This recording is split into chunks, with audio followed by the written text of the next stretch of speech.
अब class 9th का अब चैप्टर नंबर 6 जो है उसके बारे में समझेंगे। मैं केवल आपको चैप्टर नंबर 6 के बारे में समझाऊंगा।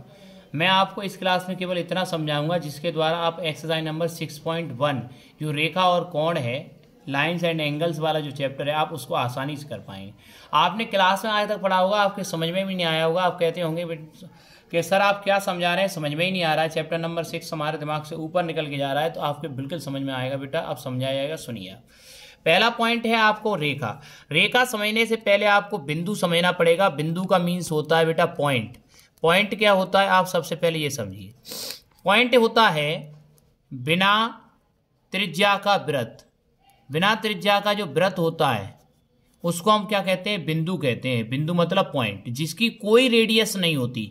ठीक है, बिना रेडियस वाला जो सर्कल होता है उसको पॉइंट बोला जाता है बेटा।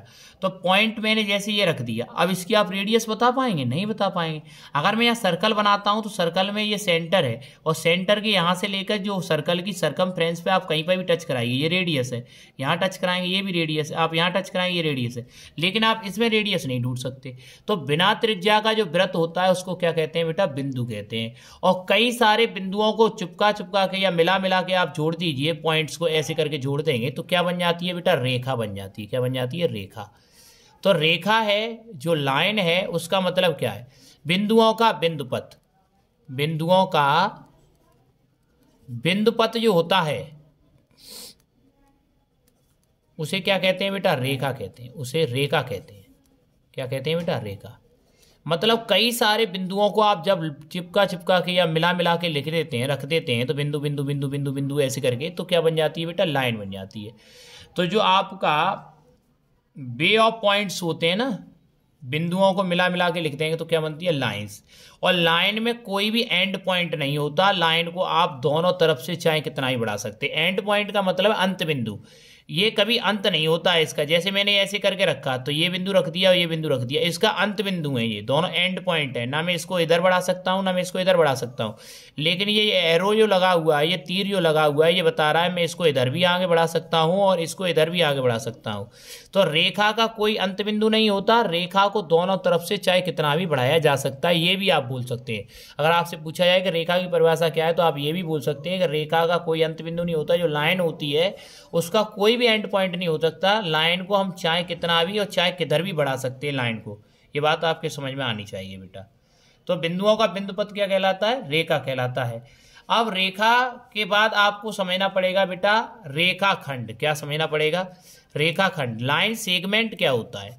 अगर आपसे लाइन सेगमेंट की बात की जाती है तो लाइन सेगमेंट होता क्या है।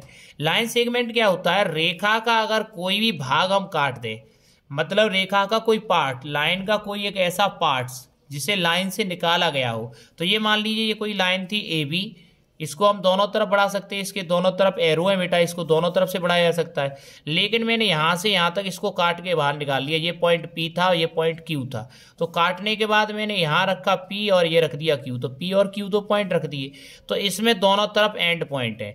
तो रेखाखंड की परिभाषा क्या बताएंगे, रेखाखंड जो होता है उसके दोनों तरफ एंड पॉइंट होते हैं या दोनों तरफ अंत बिंदु होते हैं। रेखाखंड क्या होता है बेटा, रेखाखंड वह है जिसके दोनों तरफ अंत बिंदु होते हैं और जिसे दोनों तरफ से किधर भी नहीं बढ़ाया जा सकता। ना मैं इसे इधर बढ़ा सकता हूँ ना इधर बढ़ा सकता हूँ। इसी को क्या बोलते हैं, लाइन सेगमेंट। बात समझ में आ रही है बेटा। अगला नंबर आपको समझना है बेटा किरण। किरण क्या होती है, किरण का मीन्स है बेटा रे। क्या होता है, रे। जो रे होती है उसके बारे में आपको बताएंगे। रे क्या होती है, रे जो होता है उसके एक तरफ एंड पॉइंट होता है और दूसरी तरफ से उसको कितना भी बढ़ाया जा सकता है। इधर आप देखेंगे इसका एंड पॉइंट है, इधर आप इसको बढ़ा नहीं सकते। अंत बिंदु बोलेंगे इसको। क्या बोलेंगे, अंत बिंदु। अंत बिंदु या एंड पॉइंट। ठीक है बेटा। अब आप इसको चाहे कितना ही बढ़ा सकते हैं, या आप ऐसे बना दीजिए, इधर की तरफ आप ये रखेंगे तो आप इसको प्रारंभिक बिंदु भी बोल सकते हैं, स्टार्टिंग पॉइंट भी बोल सकते हैं। इसको क्या बोल सकते हैं हम, स्टार्टिंग पॉइंट या एंड पॉइंट। यहाँ से ये शुरू हुई है और आगे बढ़ती जा रही है, तो इसलिए जहाँ से शुरुआत होती है उसको प्रारंभिक बिंदु या स्टार्टिंग पॉइंट भी बोलते हैं। तो यहाँ आगे बढ़ रही है तो किरण ऐसी होती है।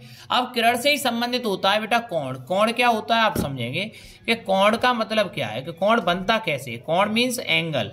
जो एंगल होता है वो बनता कैसे है, जब कोई एक पॉइंट है, जैसे मैंने यहाँ एक पॉइंट रखा और इसी पॉइंट से मैंने क्या किया, ये जो पॉइंट है, इसी पॉइंट से एक रे हमने ये ड्रॉ कर दी, ये बनेगी पहली रे, और इसी पॉइंट से दूसरी रे हमने ये ड्रॉ कर दी।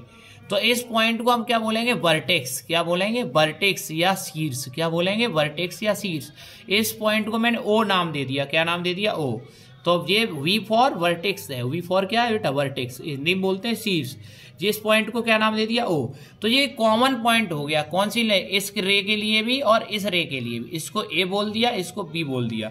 तो यहाँ दो रे हो गई। ओ ए हो गई, रे का साइन ऐसे होता है, और दूसरी रे हो गई बेटा आपके पास ओ बी। तो ओ बी ये रे हो गई। हम ऐसे साइन लगाएंगे। अगर ये किरण होती तो ऐसे करके साइन लगाते इसके ऊपर। अब ये रे है तो ऐसे करके साइन लगाया, ए की तरफ बढ़ाएंगे तो ये ओ भी रे हो गई। अब बी की तरफ ही एरो क्यों लगाया? क्योंकि ओ क्या है? इसका स्टार्टिंग पॉइंट है, तो स्टार्टिंग पॉइंट यही रहना चाहिए। तो ओ के ऊपर स्टार्टिंग पॉइंट और बी के ऊपर एरो, क्योंकि बी की तरफ ही तो बढ़ रहा है। एरो हमेशा ऐसे नहीं लगाएंगे। आप ऐसा लिखें कि ओ भी आपने लिख दिया, ऐसे लगा दिया, तो ये गलत हो जाएगा बेटा।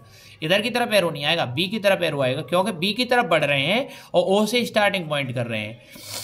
तो जब दो रे किसी एक कॉमन पॉइंट से शुरू होकर के चलें, दोनों का कॉमन पॉइंट एक ही हो, यहीं से तो शुरू हुई है दोनों, तो ये एक शुरुआत है, एक ये शुरुआत है, तो यहाँ बनने वाले को क्या बोलते हैं बेटा? कोण बोलते हैं। ये कोण की परिभाषा है। तो ऐसे बोल सकते हैं कि जब कोई दो किरणें या जब दो कोई किरणें ऐसी हैं जिनका शुरुआती बिंदु एक है, जिनका शुरुआती बिंदु एक ही है, तो उनके द्वारा जो उनका मिलन पॉइंट होता है, जहाँ पे जो दोनों मिलती हैं, उसको क्या बोला जाता है बेटा? कोण बोला जाता है। क्या बोला जाता है? कोण बोला जाता है। अब यहाँ आप चैप्टर नंबर ये कोण के बाद आप कोणों के प्रकार को समझेंगे। तो कोणों का जो प्रकार है वो आपके सामने इस प्रकार है। अब हम पढ़ने वाले हैं बेटा टाइप्स ऑफ एंगल्स, कोणों के प्रकार। कोणों के प्रकार में हम कैसे समझेंगे कि कोणों को कैसे कैसे विभाजित किया गया। तो सबसे पहला नंबर कोण आता है बेटा, जिसे हम बोलते हैं बेटा एक्विट एंगल। एक्विट एंगल का मतलब क्या होता है? न्यून कोण। न्यून कोण का मतलब क्या है बाबू? न्यून कोण एक्विट एंगल होता है बेटा, एक्विट एंगल। अब एक्विट एंगल को कैसे समझेंगे बेटा? जो एंगल, एंगल मीन्स कोण 0 डिग्री से बड़ा, जो कोण 0 डिग्री से बड़ा होगा और 90 डिग्री से छोटा होगा। जो एंगल 0 डिग्री से बड़ा हो, 90 डिग्री से छोटा है, वो क्या है बेटा आपके पास? न्यून कोण कहलाएगा। न्यून कोण के बाद नंबर आता है बेटा आपके पास समकोण। अगर हम समकोण की बात करें तो समकोण क्या होता है बेटा? Right angle. क्या होता है?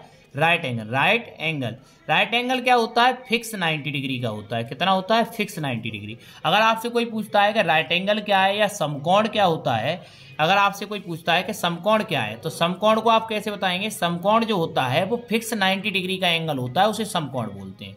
अगला नंबर है बेटा आपके पास अधिक कोण।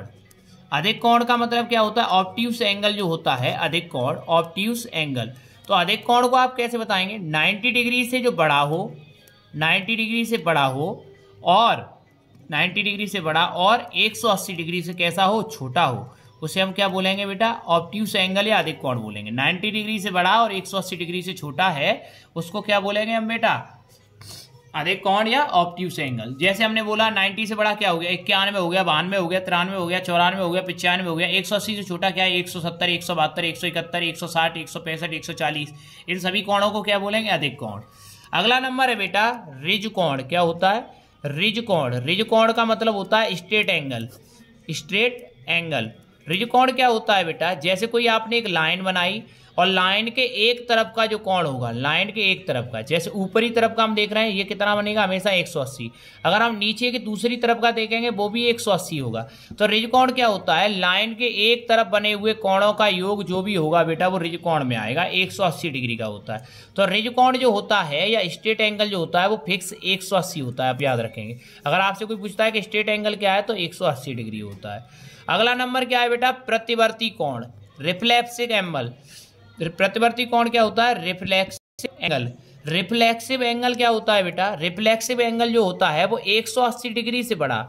रिफ्लेक्सिव एंगल क्या होता है? 180 डिग्री से बड़ा और 360 डिग्री से छोटा होता है। रिफ्लेक्सिव एंगल 360 डिग्री से छोटा होता है। अब करना क्या होता है? जब आपसे किसी भी एंगल का रिफ्लेक्सिव पूछा जाए, फाइंड द रिफ्लेक्सिव एंगल फलाना, कुछ भी बोल दे, एंगल ए या एंगल बी का रिफ्लेक्सिव एंगल निकालो, तो 360 में से जिसका, जैसे मैंने मान लो एंगल ए का रिफ्लेक्सिव पूछा है तो 360 में से एंगल ए घटा दो। अगर मुझसे एंगल बी का रिफ्लेक्सिव पूछा है तो एंगल बी को 360 से घटा देंगे। अगर 360 का मुझसे एंगल सी का पूछा है रिफ्लेक्सिव तो 360 से घटा देंगे। बात समझ में आ रही है बेटा? अगला नंबर है आपके पास कॉम्प्लीमेंट्री एंगल। कॉम्प्लीमेंट्री एंगल क्या होता है बेटा? कोटि पूरक या पूरक, कोटि पूरक या पूरक कोण। कोटि पूरक या पूरक कोण में क्या होता है? कोई दो कोण होंगे, कोई दो कोण हैं जिनको आप प्लस करते हैं, जिन दो का योग करते हैं। कोई भी आपने दो कोण लिए, जब कोई दो कोण आप लेंगे और दो कोणों को जब आप प्लस करेंगे तो उनका अगर सम 90 आता है तो आप ये बोलेंगे ये कोटि पूरक है। जैसे 30 और 60 की बात करें, 30 और 60 को प्लस करेंगे तो कितना आएगा बेटा? हमेशा 90। 45 की बात करें तो जोड़ेंगे कितना आएगा? 90। 70 और 20 की बात करें तो कितना आएगा? 90। 80 और 10 की बात करें कितना आएगा? 90। तो इनका प्लस करने पर दो कोटि पूरक कोणों का हमेशा कितना आएगा? 90 डिग्री आएगा। कोटि पूरक का मतलब कॉम्प्लीमेंट्री एंगल। अगला नंबर है बेटा सप्लीमेंट्री एंगल। क्या होता है? जिसे बोलते हैं संपूरक। क्या बोलते हैं? संपूरक कोण। क्या बोलेंगे? संपूरक।